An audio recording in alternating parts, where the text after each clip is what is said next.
12월 23일 수요일입니다. 베드로후서 2장 1절로 9절 말씀.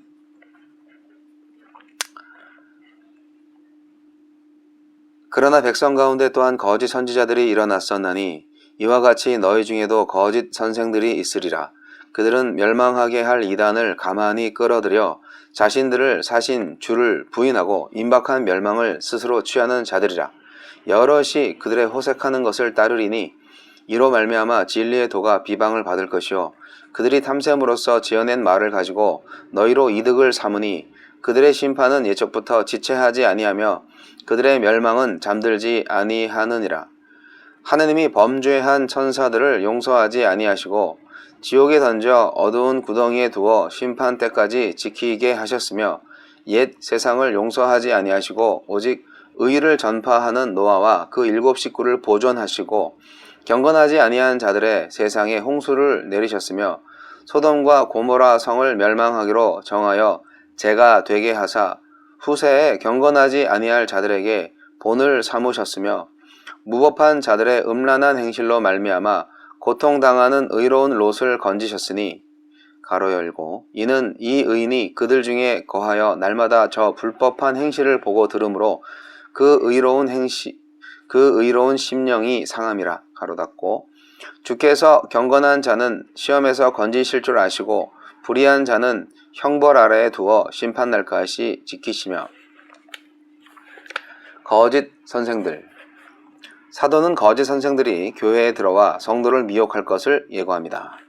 그리고 과거 성경의 역사를 통해 불의하고 경건치 않은 자들이 받게 될 심판을 경고합니다. 하느님은 어떤 분입니까? 3절 하반절로 6절. 불의하고 불경건한 자를 심판하십니다. 범죄한 천사들을 지옥에 던지셨고 노아 시대의 세상을 홍수로 심판하셨으며 소돔과 고모라 성을 불로 태워 심판하셨습니다. 거짓 선생들은 마지막 심판이 없고 주께서 다시 오실 리도 없다고 여기면서 오직 자신의 배를 신으로 삼고 방탕하게 살아갔습니다. 그러나 사도는 과거 성경 역사에서 하느님이 심판하신 사례를 들어 마지막 날 반드시 하느님이 악을 심판하신다고 강조합니다. 마지막 심판을 믿을 때 지금 나의 삶에서 달라지는 것은 무엇입니까? 5절로 9절. 심판의 목적은 세상의 멸절이 아니라 정화와 의인의 구원입니다. 불의와 부정을 씻어 세상을 새롭게 하시려는 것입니다. 그러므로 심판 중에도 의를 전파하는 노아와 그 7 식구를 보존하셨고 의로운 롯과 그 가정을 건지셨습니다. 그들은 악한 세상에 심판을 경고하는 의인들이며 불의한 행실을 보고 애통하는 사람들입니다. 지금 우리가 세상을 위해 감당할 사명도 그와 같습니다. 악을 행하지 않는 소극적 실천을 넘어 애통하는 마음으로 의의를 전하는 적극적인 실천으로 나아갑시다. 우리에게 주시는 교훈은 무엇입니까? 1절로 3절. 거짓 선생들을 조심해야 합니다. 이스라엘 역사 속에도 왕과 백성을 미혹하여 멸망의 길을 재촉한 거짓 선지자들은 항상 있었습니다. 사도는 지금 교회가 동일한 위협을 받고 있다고 말합니다. 그러니 옛 이스라엘처럼 파멸의 길을 답습하지 않기를 경고합니다. 거짓 선생들은 자신을 주로 삼고 자기 이익을 신으로 삼은 자들입니다. 성도의 호주머니를 털어 그것으로 호색하고 방탕한 삶을 누리라는 심산입니다.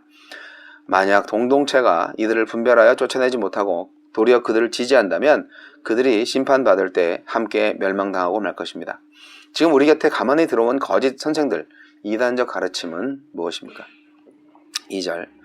사도는 거짓 선생들에게 영향을 받은 성도들로 인해 진리의 도가 비방받게 될 것을 염려합니다. 예나 지금이나 이런 거짓 선생들은 교회를 병들게 할 것이기 때문입니다. 신앙 공동체를 향한 세간의 비방이 어디서부터 비롯된 것인지 겸손히 돌아봅시다. 공동체를 위협하는 거짓 선생들을 분별하게 하소서. 거짓 선생에 대한 얘기는 오늘날에 이단 종파에 대한 공격으로 이단 종파에 대한 구별로 교훈 삼을 때가 많은데 조금 위험하지만 이단이 아니더라도 우리 개신교 정통 개신교 안에서도 약간 거짓 선생들의 특성을 가진 그런 목사님들이 꽤 있다, 그렇게 생각을 합니다.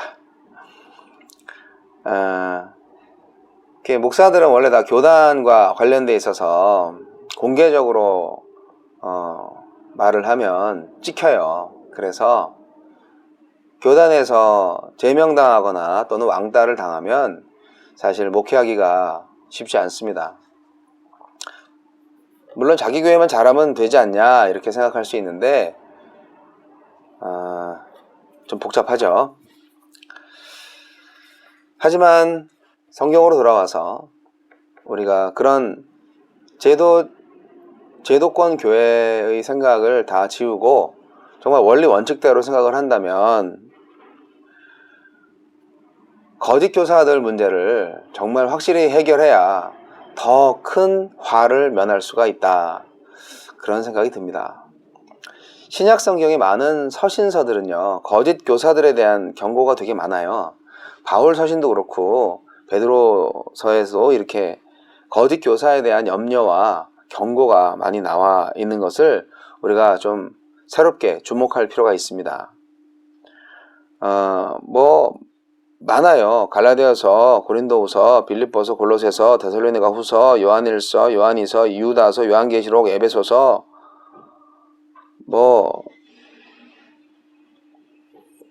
거짓 교사 때문에 만들어진 서신들도 되게 많아요. 여하튼 이 거짓 교사들을 왜 우리가 경계해야 되냐? 교회가 분열돼요. 거짓 교사들이 꽤 영향력이 있어요. 물론 믿음이 부족해서, 성도들이 믿음이 부족해서 그럴 수 있는데, 그래서 베드로 사도와 같은 정통 사도님께서 주시는 이 교훈을 정말 주목해 볼 필요가 있습니다. 거짓 교사들을 소개할 때 교회의 핵심적인 특징들이 나옵니다. 구약 시대에도 거짓 선지자들이 많이 있었잖아요.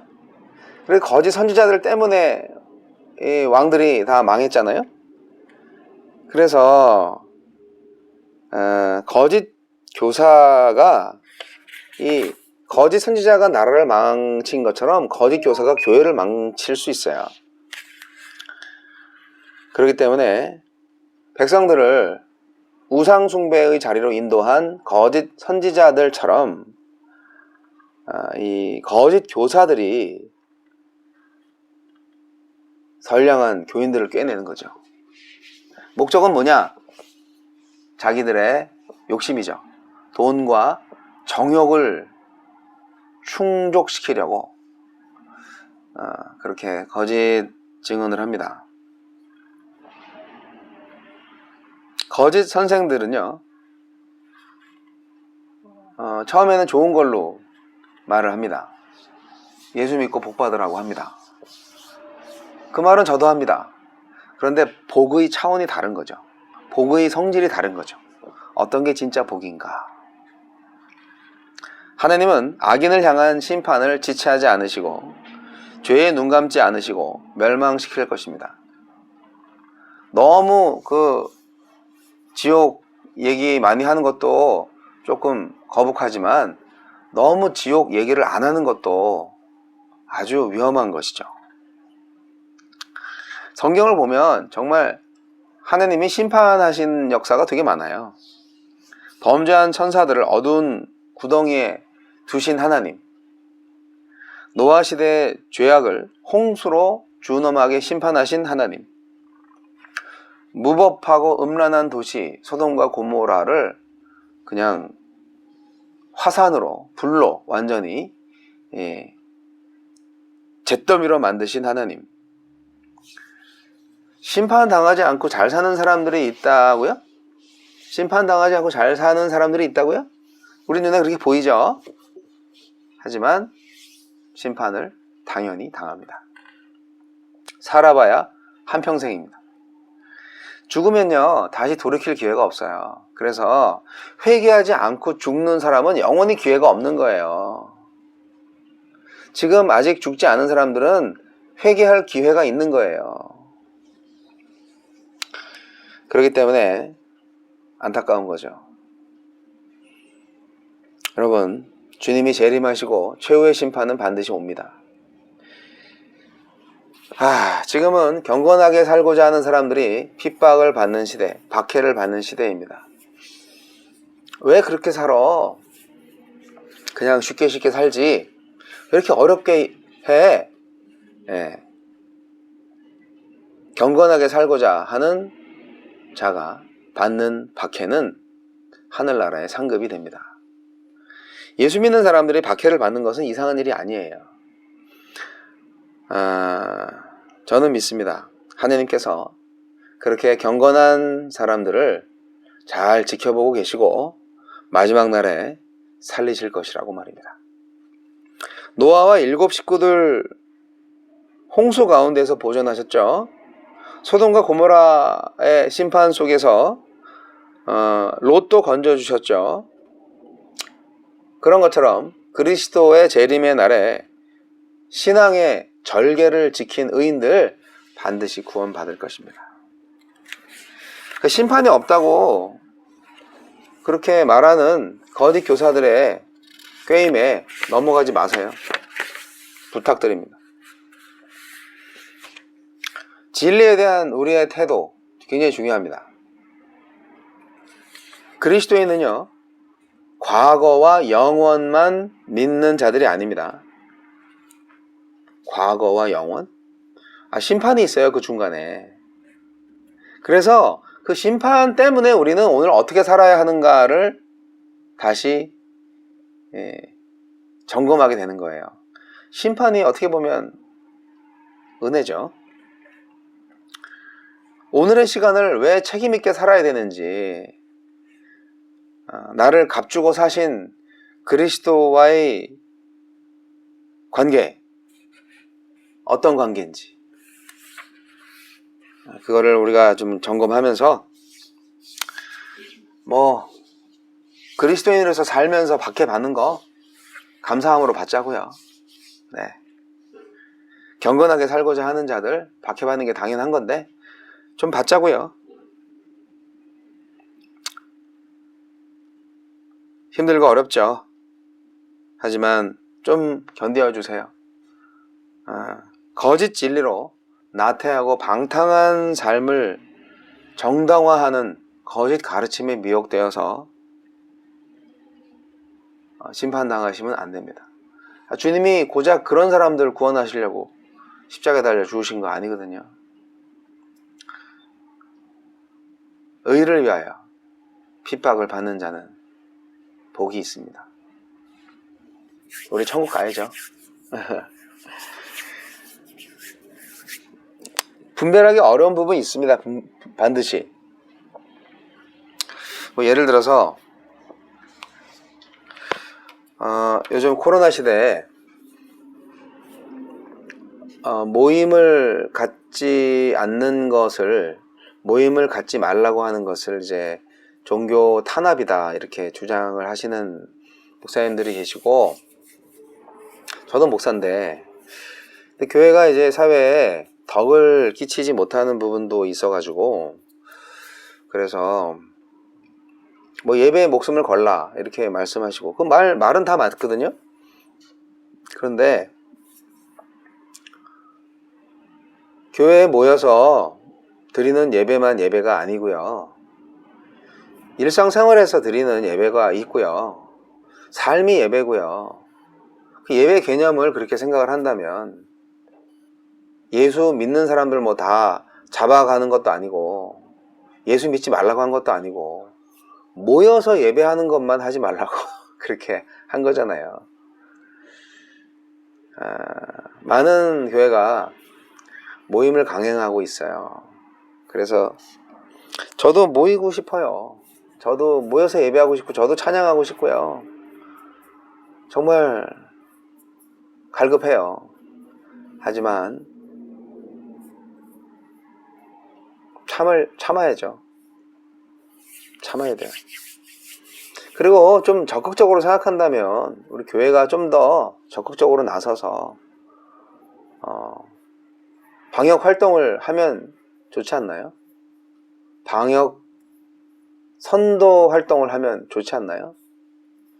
열심히 마스크 쓰고 모이지 않는 그런 모범적인 시민생활 할 수 있는 좋은 기회 아닌가요? 그리고 그나마 유튜브라도 있으니까 우리가 함께 또 멀리서나마 예배할 수 있는 것도 감사한 거라고 저는 생각을 해요. 저 중국에는요, 그 SNS로밖에 연결이 안 되니까 감시하기가 더 좋아졌어요. 그래서 뭐 중국에서 지하에서 이렇게 비밀리에 신학교 운영하고 그렇게 교회 활동하는 분들 SNS로 다 검사를 받기 때문에 더 힘들어졌다고 그러더라고요. 근데 그들은 이미 SNS로 예배를 하고 교육을 하고 그랬던 거죠. 근데 이제 SNS를 중국 정부가 쥐고 있고 그러니까 이게 참 어려운 거죠. 네, 여튼 하나님께서 주시는 길로 가야 됩니다. 그래서 코로나가 완전히 종식될 때까지 온라인 예배를 오히려 잘 드리는 것이 하나님의 뜻이 아닐까, 저는 그렇게 생각을 합니다. 거짓 교사들이 누군지 잘 살펴보시고요. 꾀임에 넘어가지 마세요. 받게 받을 건 받고, 그리고 또 주님 주시는 누리는 그런 복은 또 누릴 수 있고, 그렇게 정말 분별력 있고 통찰력 있고 역사의식을 가진 그런 구원의 백성들이 다 되시기를 바랍니다.